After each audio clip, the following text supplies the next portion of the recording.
Welcome to Sober Solutions. We are a weekly recovery podcast not affiliated with any particular 12-step or recovery program. However, you may hear us mention them. My name is Jason, and I'm an alcoholic and addict. My name is Chris, and I'm an alcoholic and addict. My name is Ben. I'm an alcoholic and addict. And welcome back to episode 24 of Sober Solutions podcast. Tonight we're going to be talking about judgment and intolerance, something I think all of us alcoholics and addicts struggle with inside and outside of the rooms. And Ben, why don't you get us kicked off tonight? The judgment it's actually something that I'm dealing with. I've been dealing with it for a little while. I was speaking to my sponsor about it the other day, and I find myself judging people in the rooms and people that coming in.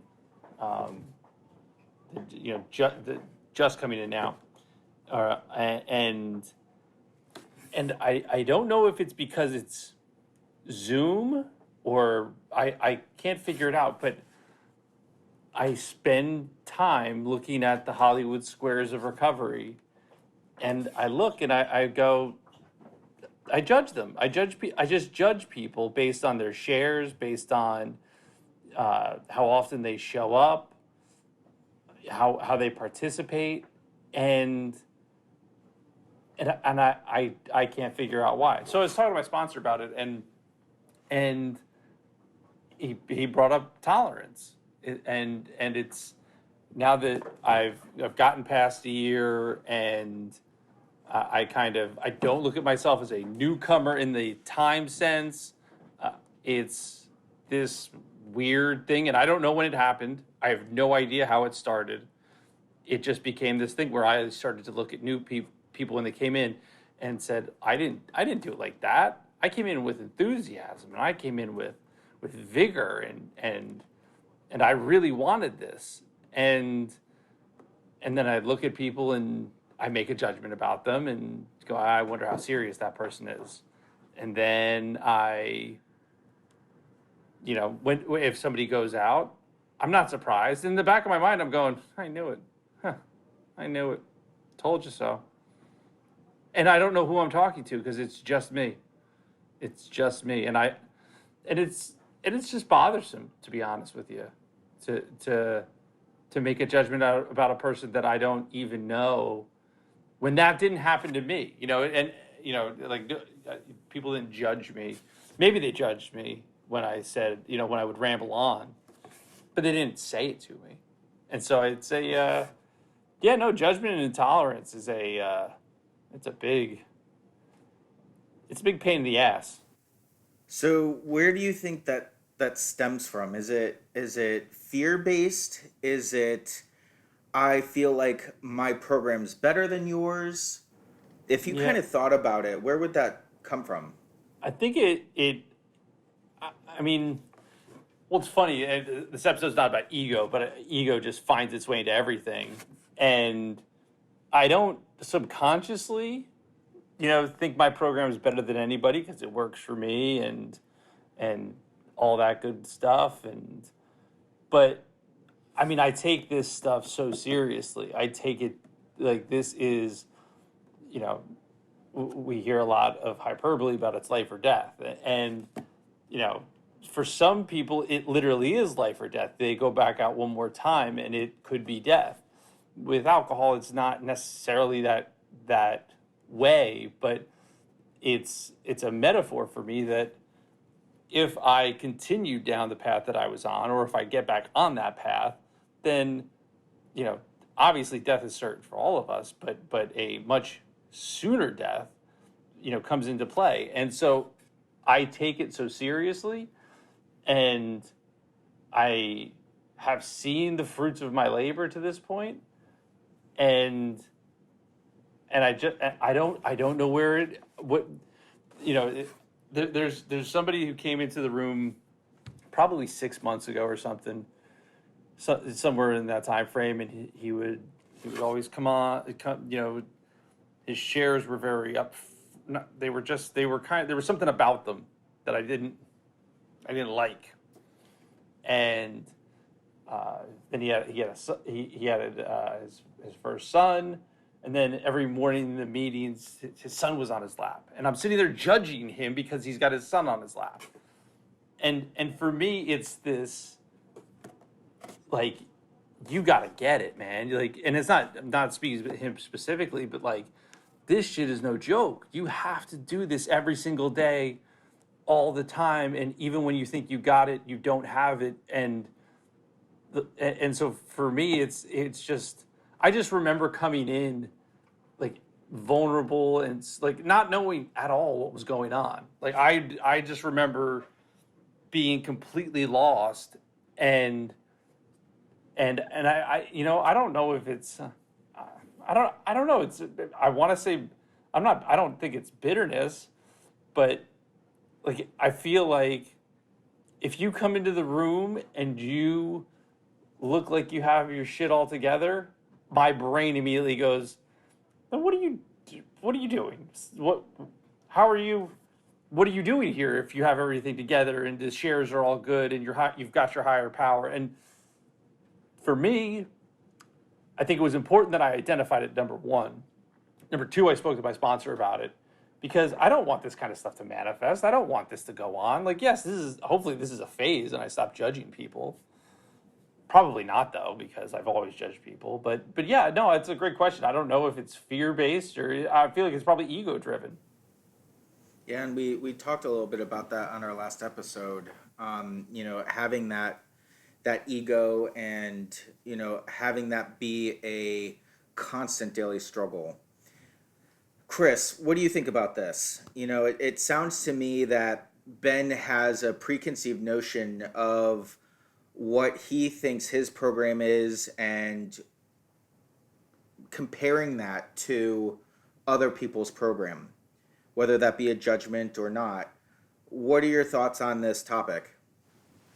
I mean, my initial thought is I feel like I judge myself a lot, and because of that, I become the person that you question of why you're here. So I can fake pretty much anyone out and be a chameleon and say the right thing at the right time and share the right way for any particular meeting. And I would say I can relate to almost anyone in any facet. And and I think that stems from, and I don't know if I'm always 100% honest in meetings, and I think that's because I'm afraid of the judgment of others. So I say, well, I'm doing well, and I say I go on both sides and I play the middle ground. But that all stems from being afraid that people are judging me. I do see what Ben says a lot because there's other times, maybe I'm celebrating 6 months or whatever, and I'm riding this high. I was actually at a meeting a couple weeks ago and I saw this, I don't know, he had to be like 8 years old. And NA can be a little more, I would say, like cross, that, a little harder than AA in general. And not a bad or good way, just kind of is what I've seen. And it was also a 9 o'clock meeting, and this kid, 8-year-old kid, is with his mother who's sitting there, and I'm just like, I have 2 kids, and all I'm thinking about is how is this 8-year-old out at 9 to 10 at night? He's not going to go home, and that's like what's going through my mind, basically judging this woman for being there.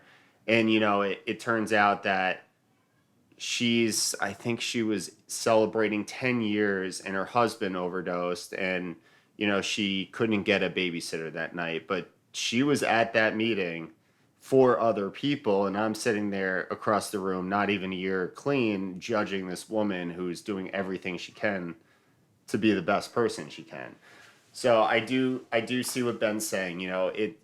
We get on these egocentric driven highs and we think we're better than, and we think our program's better than, and we think we know the answer. I mean, I've been at it for 5-6 years, Jason 10 years. Like, who am I to ever judge someone, right? I think that's the question, and I think that one of the things that we have to do ourselves is first identify the fact that we are going to judge.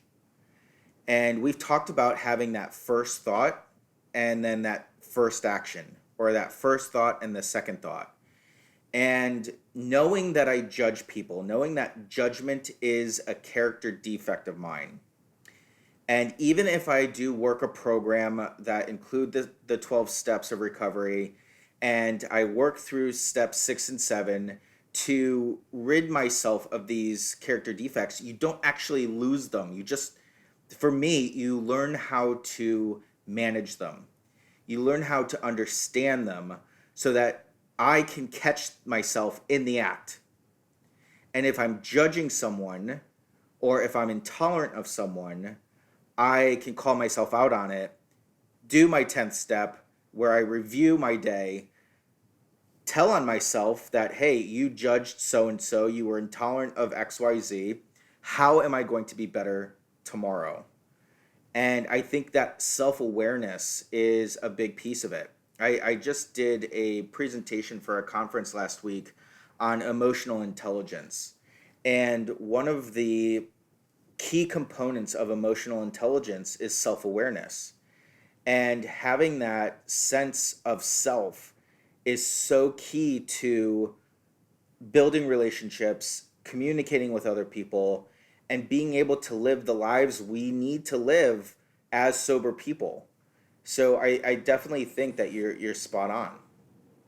You know, the next day after I spoke to my sponsor about it, I ended up getting tagged to chair the Saturday men's meeting, and I had come down. I was literally just throwing the meeting on, like I'd gotten out of bed late. I'm just throwing the meeting on, and I was the 13th guy in the room, and that's how we picked it in the Zoom era. And they were like, "Hey, you're 13," and I'm like, "Son of a bitch, you can't pass," you know. And it was like 7:59, so my hair is every which way. I didn't have a time to get a hat. The flock of seagulls jokes were all over the place. It was, and so I'm like, what do I want to talk about? And so I bring up, you know, this idea of being vulnerable, because here I am with my flopping hair everywhere, and so you know, that's, I literally just threw something out, and it's a Saturday men's meeting. It doesn't matter. You literally throw anything out there, and you're gonna get guys to talk. But so I threw out vulnerability, and it's not easy to get, you know, 40, 50 guys to be vulnerable. And so that we're going through the meeting, and guys start sharing, and then it just kind of builds on it. One person's vulnerable, then the next, and the next, and you're just, it's just this crescendo of masculine vulnerability, to the point where guys are going on tirades, and not, I shouldn't say tirades, but they're literally pouring everything out. And now I'm sitting here going, oh my God, come on, guys. Like, we have 3 more people. We have 7 minutes. Come on. Like, and now, like, so literally within an hour and 13 minutes, I went from myself being vulnerable to speaking about my vulnerability, to getting so that others could speak about their vulnerability. And inside that time frame, I ended up then judging them for being vulnerable. And it was like, and so, you know, to your point, Jason, that we have, once we identify these things, then we have the chance to work on them and correct them. And I didn't even have to wait for the next day to say I'm going to be better.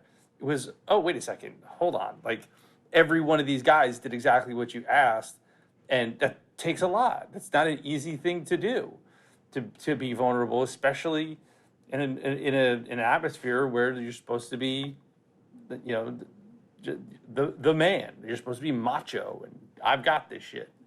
And so right away I was able to, you know, kind of see that, and just really quick, just kind of, you know, tap into some of the things that work for me, like, you know, reflecting on 417 and acceptance, and being like, hey, this is exactly where they are, and that's exactly where they need to be, and that's fine. Like, I was where I needed to be at whatever point I am now, and so yeah, it's the identification, and again, just everything goes back to honesty. If you're honest with yourself, and then all of a sudden it's a little bit easier to kind of deal with that stuff. Page 417, the program I work, AA, in the big book. It starts off, it's actually the second paragraph on a page, but acceptance is the answer to all of my problems today. And essentially it's saying that I can't accept my own alcoholism. I can't accept my own faults until I accept that everything else in the world is happening exactly the way it should be. And so I can't, I can't look inward to myself and say, all right, I accept who I am, but then not accept everyone else, because the idea is that we are all exactly the way we should be at this time. These are the things they're happening now for a reason, and whether we understand it or not. And so acceptance is the answer to all of my problems. And it really is a foundational phrase for me, because it just, it really takes everything down, and it's not an excuse or a cop out, or, letting people off the hook, or it's just literally about acceptance. And so that way I can kind of ease the burden on myself, and I don't have to feel like that I should be doing more or less, because I'm doing exactly what I should be at that moment. Yeah, I mean, everyone has flaws, right? And it's accepting that everyone is flawed. And I don't know how many times you find this, but how many times are people sharing and they're just, and it's fine to say, people ramble on and on and on sometimes in meetings, and you're sitting there and you just stop listening, and all you're thinking about is what you're thinking about, of when is this guy going to stop? And how many times have people like rolled their eyes in the corner, or I've done it. I've literally sat there and said, "Oh my gosh, this guy says the same thing every week. Like, why won't you just get it?" And at the end of the day, that's literally the opposite of why we have these meetings. It's to get this stuff off our chest. It's to be in a room with your fellow peers and people with the same situation, and feel comfortable and feel accepted, feel empathetic. And to Jason's point, it's okay to have that first thought, but it's also better, and it takes work to realize what's going on in your head. The other day I actually met someone in what was it? Moderation Management. I think that was the name of the group. It's something similar, I believe. I don't know too much about it, but I think it's similar to Smart Recovery. It might be science-based. Don't quote me to that. But initially, I was like, oh, what is this moderation management? I haven't heard of it, so it must not be good, And at the end of the day, I mean, how many times have you heard people say, you know what, AA is not for me? And your initial thought is, okay, they must not take it seriously, when they could be doing amazing. I mean, I know a bunch of people actually in Smart Recovery, and they're doing great. And who am I to say that Smart Recovery, moderation management, having a life coach, or there's a million different programs, or women of recovery, whatever it is, who am I to say that those aren't as good, or not as good, or better, or worse? Right. This kind of goes back to one of the guests we had. I'm drawing a blank on his name. I think Matt, and he was kind of speaking about how there is this kind of coming together of recovery and the health, in the healthcare system, and I've said it before on the podcast, that somebody in a meeting once said, AA is to keep me sober and teach me how to act like an adult. And that's really what recovery is. Stay sober and be an adult, and take care of the things that you need to take care of. And however you do that, I think that's one of the big things too, though, is that however you do that is a fine thing for me to say when I'm being tolerant and accepted. But you actually, if you're serious about recovery, then you have to actually find something that does work for you. And that could be your own program. I don't know how well it'll work, but that's me judging. But it's recovery can look like anything. It doesn't have to look like AA. It doesn't have to look like SMART or Refuge or moderation. If you're sober and you're being an adult and you're doing the right things. I mean, these programs are based in the basic principles. Jason, you said it to me in rehab. You know, all the religions are based in one thing, the golden rule. And that's what the recovery programs are, based in. It's just, listen, like, whether it's CBT to, like, have you do cost benefit attitude analysis so that you can understand why you do things and why you treat people a certain way or why you have certain actions. It's all just about just do the right thing. Just do the right thing. And yeah, I'm judging myself for being so judgy. Yeah, the last couple things that I want to say on this, and then I do want to switch it over to intolerance, but for me, judgment is a product of unmet expectation. I expect myself to be a certain way, do a certain thing, act a certain way, and I don't, so I judge myself for it. Similarly, I expect you to say certain things, or you to act a certain way, or you to have a program that I think you should have, and when none of that happens, I judge you for it. The last thing I'll say on this is that I really feel that judgment to a certain degree is inevitable. I think that there are, major cases of it which lead into intolerance, but we're making judgments as human beings on a minute by minute basis. And I think that the only time we'll not be judging is when we're not existing anymore. And so I just go back to, okay, if I think that, or if I believe that, how do I react to it? Do I use that restraint of pen and tongue to withhold my judgment from being out into the world and internalizing it and thinking about it myself and then, acting accordingly? Or do I have to make an amends because I shot off an email or I said something inappropriate or whatnot? It's all my reactions to it. So the second part of this program tonight is really around intolerance. And I really want to touch base on this a little bit. And Chris, why don't you start us off on this topic? Intolerance, let's see. It's unwillingness. I mean, I guess if I were to look it up, it would probably be the unwillingness to accept others' views. And, if I looked it up at Webster's, that would probably be the definition. But, when you were talking about that and I was thinking about intolerance, I was kind of thinking about just the general state of addiction, and we could switch on and off this subject, but I was kind of thinking of how people view addicts from the outside. That's just like kind of where my mind went. And addiction is not this, I don't know the right word, empathetic disease like a cancer. Someone has cancer, you feel bad for them, right? Like you really feel bad. You want to help them. You say, how can I help you? I'm here for you. What do you need? But someone with addiction, it's the complete opposite, right? You stay away from them. You lose their phone number. The side effects of, people in my family right now have cancer, weight loss, memory loss, but the side effects of addiction is stealing, lying, cheating. It's all these really nasty things that you don't want to be a part of.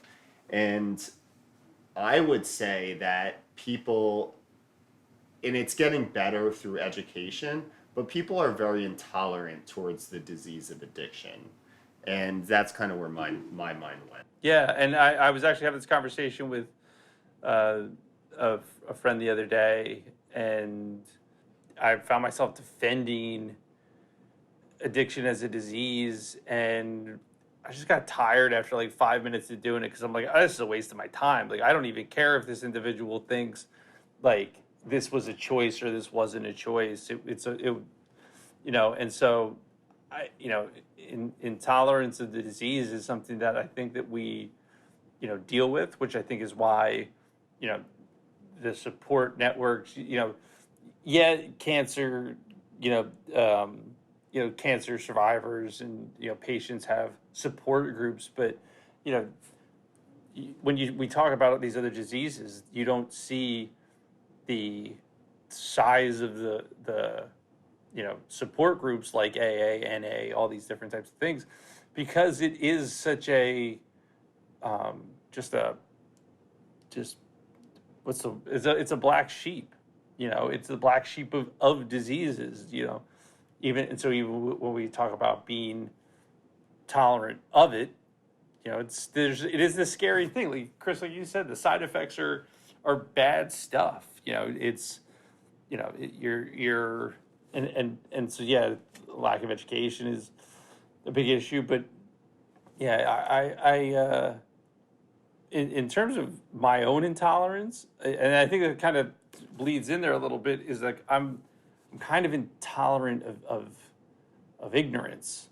I just hate it. I just it's a and it's that's where acceptance is a really big thing for me, because I'll judge somebody for being what I perceive them to. I'm perceiving them to be ignorant about something.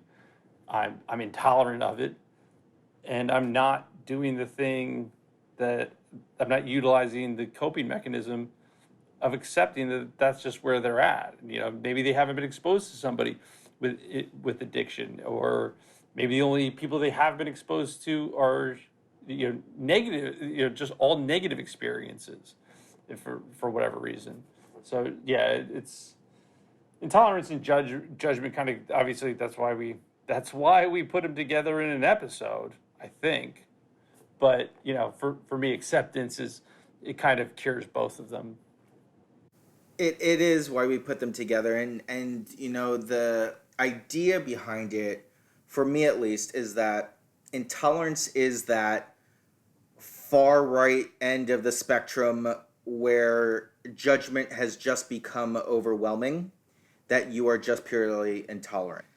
And for me, I think, as I said before, judgment is inevitable, where intolerance is a learned behavior that can stop.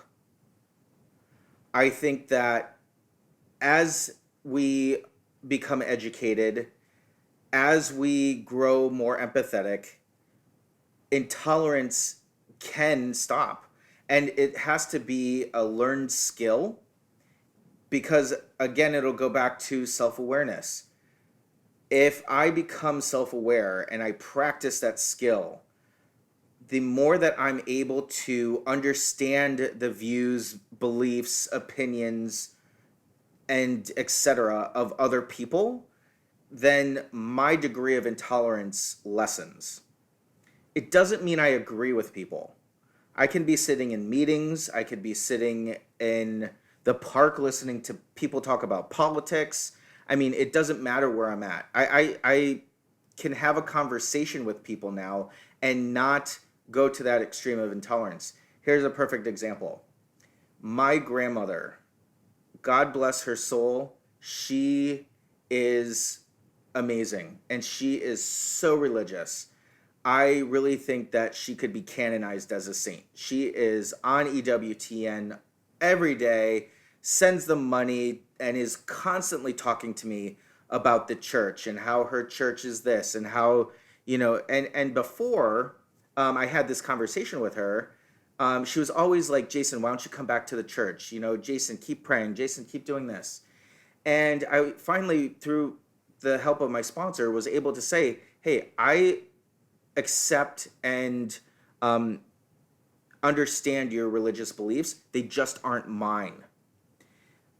But I was really intolerant with her, where I would get into arguments with her and try and to use the knowledge that I have against her to somehow change her mind about her religion or something. I don't know what my motive was, but I was trying to really be combative and intolerant with her religious views because it made me feel better about my own. And after I did the work, where I became self-aware of my motives, of the way that I was really arguing and bickering with her about this, and when I got to the point of acceptance, like you said, Ben, I can have a conversation with her. And now, even if she says, Jason, why don't you come back to the church? Or Jason, have you prayed to this person or that person? I don't get upset anymore. She's 90 some years old. Like, what's the point? And not only that, but it helps me stay centered in who I am. And if anyone has read the 12 and 12, the 12 Steps and 12 Traditions of Alcoholics Anonymous, it's a book published on some of the literature. There's a part in step 11 that talks about being tolerant of other people so that we can be at peace with ourselves. And I am a great example of that, because now I don't get so upset. I don't get upset, period, when we have these conversations. So, Ben, along those lines, do you think that to tolerate and to accept are two different things?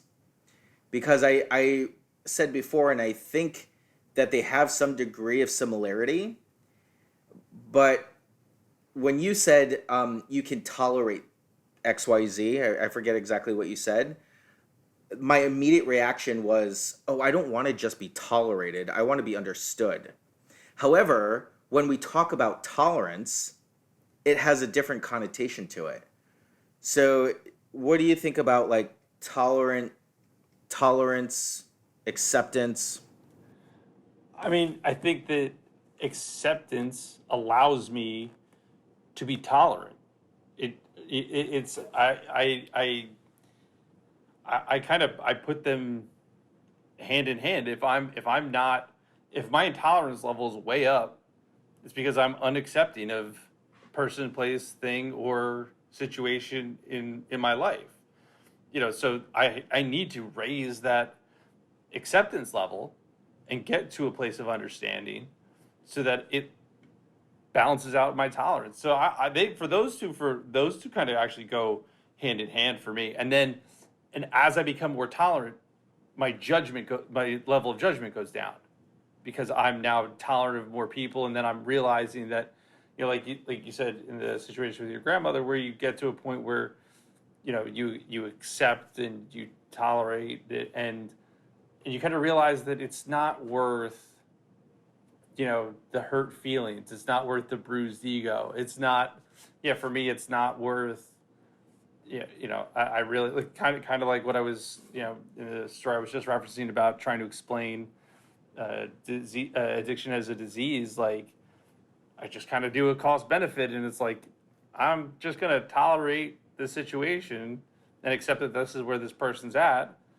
because I don't really feel like making a judgment about them, because it's not worth my time. Like, it's not that my time's too good. It's just that of the emotional capital that I have, it's finite, and I don't want to spend it, because at the end of the day, it's just a difference of opinion. And there's a saying about opinions, but we're a family podcast, so I'm not going to say it. Yeah, I think acceptance it's really a state of mind. It's being at peace with something. So if you accept, I mean, it's the Serenity Prayer, right? The whole episode is based around the Serenity Prayer, accept the things we cannot change, change the things we can, know the difference, right? So knowing the difference between what I can change, which is me, and not what I can change, which is others, that's really being at peace. And Jason, what you were saying is you got to a point where you were at peace with somebody else having a different opinion than you, and it's okay to have. extreme different opinions with my wife. We're on complete politically, both on this pandemic. We are just on completely opposite sides. And she listens to this. She knows that. But I've accepted it, and I don't try to instill my opinions. We can talk about it. But it's okay. And we are both at peace with that. We've accepted that. So I think once you get to that state, and when you're trying to just tolerate something, you're just sitting there trying not to say something. You're trying not to judge, but when you're tolerating, you're literally judging, and you're just sitting there like waiting for that person, to either stop talking or something. I agree. And something that you made me think of is, now that we're sober, I have a choice to be in that situation, to be in that conversation or not.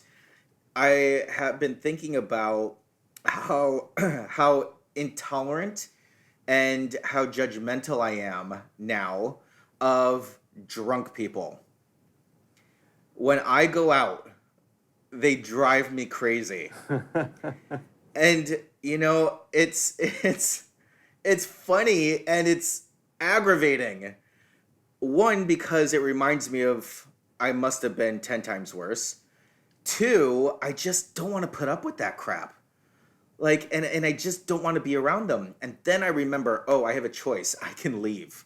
I don't have to take a breathalyzer. I don't have to worry about getting pulled over. I can actually drive home and go watch Netflix or something. I have that choice. If I'm having an argument with someone or a debate with someone and it's turning into an argument, I have a choice to engage in that conversation or not. There are people in the rooms of Alcoholics Anonymous and my rooms in Crystal Meth Anonymous that I just don't get along with on different levels. And that's okay, because, we're all individuals and we have our own right to our own thoughts and opinions and whatever we want. But I have a choice of not engaging with those people and choosing who I want to have in that circle around me. Do you see any value in exposing yourself to situations that you would otherwise deem uncomfortable like that? No, I'm not talking about the being around drunk people, because Speaking of that really fast, Ben, when's the last time you went out? Like Jason's saying, when I go out. I don't even remember the last time I quote unquote went out. went out. I mean, what is that?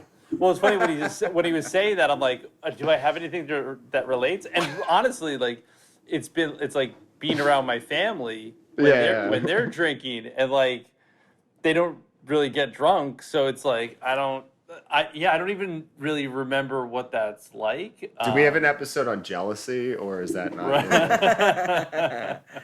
Yeah, I mean, I thrive on an active social life. I would wither and die if I sat on this couch the entire time. Yeah, but no, I mean, Jason, I do kind of wonder, when you talk about, removing yourself from those debates, is it, do you feel that do you recognize immediately, I don't want to be here, and boom, or do you stay and give it a chance to see if there's an element of something that you might not have otherwise been, in tune with? That's an excellent question, Ben. And I think it depends.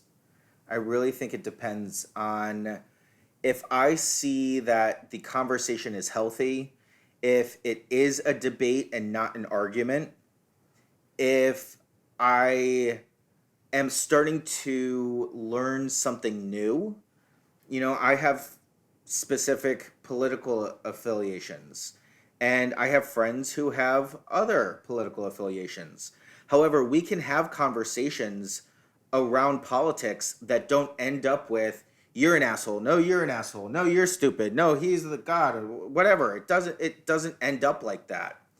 Because at the end of the day, and I take this when I find myself being judgmental, I find myself being intolerant with another human being.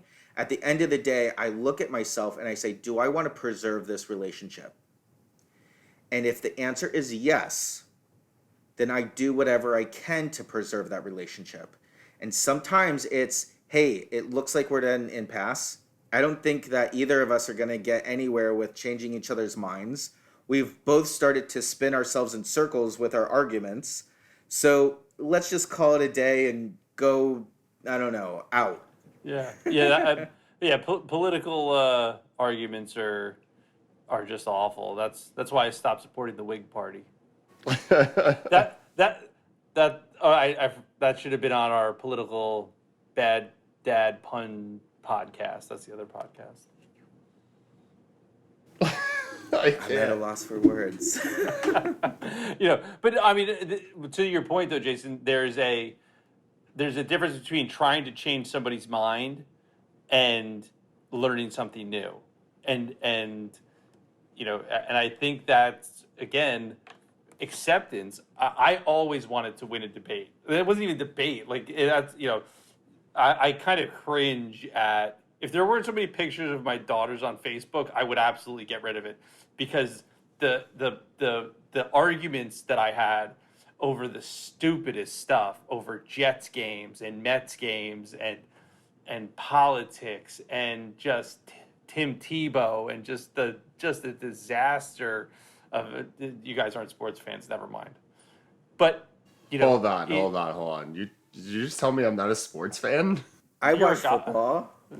I watch football, baseball, golf, basketball. What are you talking about? That's getting cut out of our podcast. Oh no, Jason and I were looking at each other because what is there to argue about Tim Tebow? The fact that he prays? Oh, I hated Tim Tebow. I think the more controversial character would have been Colin Kaepernick, if you wanted to bring someone up. Oh, well, but it's so, and yeah, Colin Kaepernick was just an individual that I couldn't even begin to take one side or the other, because I had literally gotten to the end of that train of just arguing on social media, where you would spend, I would spend hours like getting this post of 3 paragraphs exactly right, and wait until I crush you, and then the person responds with their own 3-paragraph post, and it wasn't point counterpoint. It was just 2 people just in the same room yelling to the other side of the room, and I isolated, which is kind of where I was going with that conversation. When I asked you, Jason, I isolated. I just removed myself from it, but I didn't do anything about it.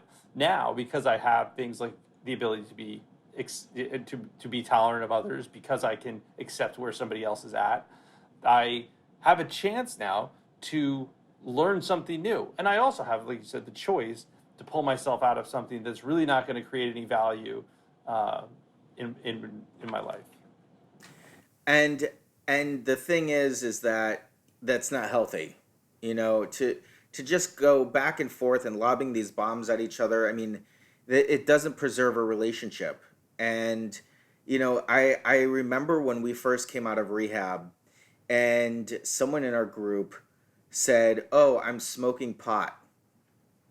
And I launched off at him, because that's not my program. And back to what Chris was saying, who am I to say that? Yeah, it's not my program. And so why do I have any right to judge the way that he is running his program? And it just led to that intolerance. And now I have the skills, and now I have the understanding of, okay, that may not be something that I would do or lead my sponsees to do. Right. But it's his program. Right, because we're egomaniacs at the end of the day. That's really what it is. It's our ego. It was our ego that got us to the point where, that got us into rehab. Our ego is being out of control. Taking away the drink and the drug isn't going to fix that. So, when we talk about all of this judgment and intolerance, is because you're not doing it as good as I am. Look at my life. I'm sober. This is great. I think that leads back to what you were just talking about in the beginning too, Ben. Right. Exactly. That's just I'm circuitous, one might say. Wow. Another yeah, exactly. Word of the day, toilet paper. Yep.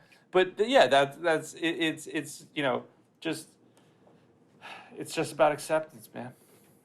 Yeah, so we're a sobriety podcast. We're a recovery podcast, to be more specific. And this whole episode is really kind of what Ben was saying. It's about being an adult. It's about learning how to live an adult, immature lifestyle, something that we lacked for a long time. And that was something that we were unable to get to and be mature and think and make choices, like Jason's saying. Is this serving me? That my mother always says that. Just ask yourself, is XYZ serving me? Is that something, that's positively or negatively serving me?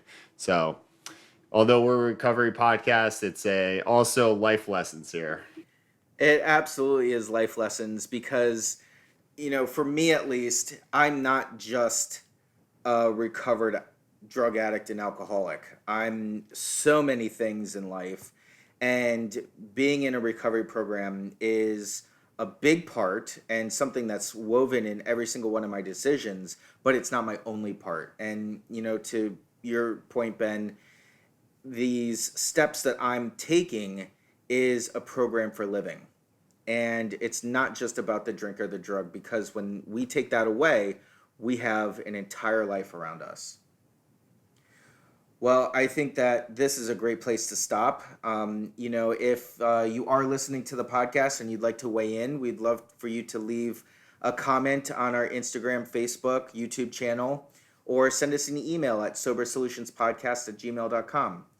Really great episode tonight. And as always, each and every episode is dedicated to the still sick and suffering alcoholic and addict, especially the individual who's going to pick up for the first time tonight. Have a good night, guys. Have a good night. Have a good night. We appreciate your liking and subscribing to our podcast. If you liked what you heard today and would like to support our podcast, feel free to Venmo $1 to our virtual basket at Sober Solutions Podcast. We want to hear from you too. If you have a comment, question, topic, or would like to come on the show, find us on Instagram, Facebook, or YouTube at Sober Solutions Podcast. Or you can shoot us an email to sobersolutionspodcast@gmail.com. Find us on Apple Podcast and Spotify. And if you like what you've heard, make sure to subscribe, rate, and review the show.